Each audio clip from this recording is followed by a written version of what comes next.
So before we start, how about something cute?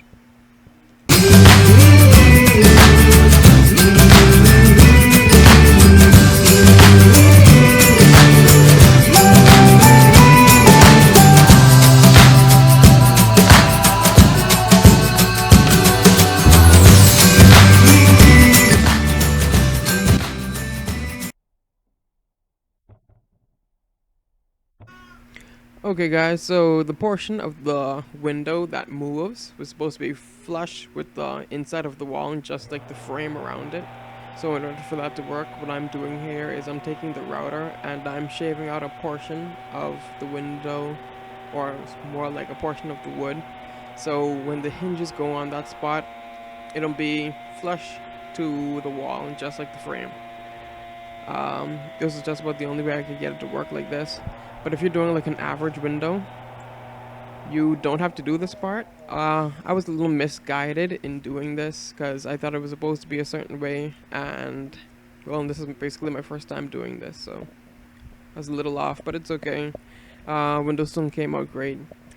Another thing that was kind of off about this project is that normally I thought that the window, a wooden window like this, is supposed to be on the inside, but apparently, regularly, a wooden window like this is on the outside, which I also found a little strange because I'm thinking like, if it's on the outside, then it's easier for the burglar or whoever is trying to break in to, break in because the hinges are right up there, where they could tamper with them, unscrew them, and such. So, figured it'd be a plus to put it on the inside, so I'm still happy that I chose to do that. I don't really see how you could make a really good window that's swinging on the outside, because not only, I mean, you could do it, but it wouldn't really get a full swing on the hinges. So I figured that'd be like, a little more constricted with the air. Plus, I've got this tree so close to the window on the outside anyway, so no matter how I look at it, it's a win for me to put it on the inside. So I'm happy I did that. Okay, guys. So the routing is all done. Got my groove for the hinges nice and even with my wood right here. Actually feels a tiny bit off, but I'm sure that'll be okay. Try this side. Same thing. This side. Yeah. Well, that should be okay. This one here feels perfect. Then I press it down. Yeah, but that's okay. It's really close. Now, one thing I should have done, looking back, is I should have cut these pieces after I measured them up. These are 1x4s here, and I should have put brackets on them so they stay completely still. And what I did from there was, of course, as you know, I cut the plywood, I measured it off, and I cut the plywood, but what I should have done was cut the plywood 1/8, probably bigger than the wood itself, because I don't really like the way these gaps look. I wish these gaps looked a little more perfect. They're not really even all around the board, so I'm gonna have to do a lot of sanding to make that look closer to what I want it to look like. But what I should have done is I should have had a belt sander for one, and I should have had 1/8 extra on the plywood, so when I put it on the box, then I could have just like sanded it down to be perfect and flush with the frame itself. So yeah, looking back, if I could have done something a little different, that's what I'd do. But I think I could live with this, but I just, I could have done it better, so. And in this shot, here we have me realizing that I made a big measurement error.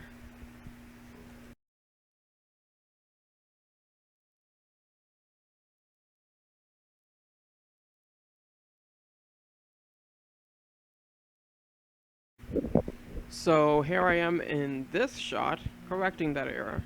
Now it's nothing too fancy, I'm just taking the middle pieces off both ends and then shaving it down with the skill saw.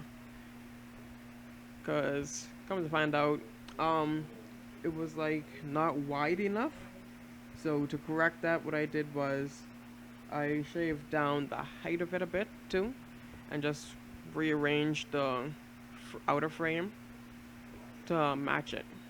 I got kind of lucky with this, because if this was like any more off, it'd have been a much bigger problem. But I was lucky enough that all I had to do was just shave it down a bit to make it work.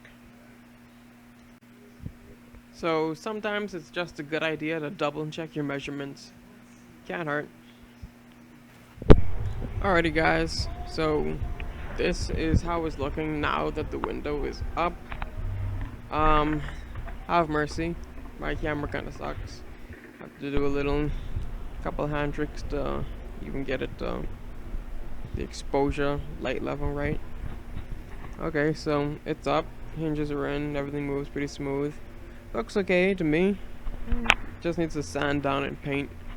I guess I'll make a part 3 for that one. A little dark on this side.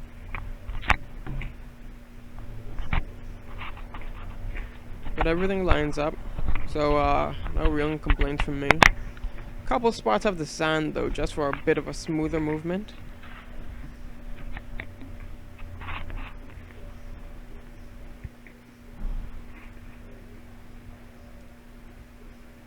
Looks nice though. I mean, in my opinion. Let me know what you think in the comments. I'd love to hear from you. I also did some routing for the hinges. I mean the latches to get in, nice and snug. Got a little artistic on it too. Catching those little pieces, you know. Camera doesn't want to focus on this one. Sorry about that.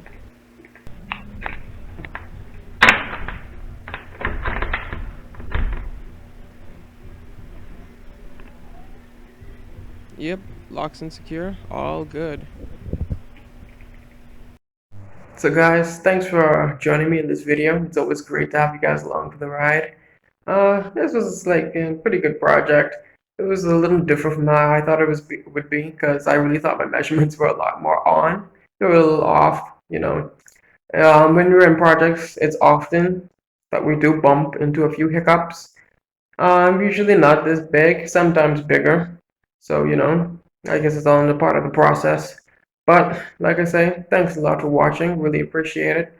Hope you guys enjoy me for the next one. It's going to be even more fun. It's going to be about burglar bars, security, keeping out those burglars, even though sometimes that seems impossible. All right. You guys have a great day. See you in the next one. Bye.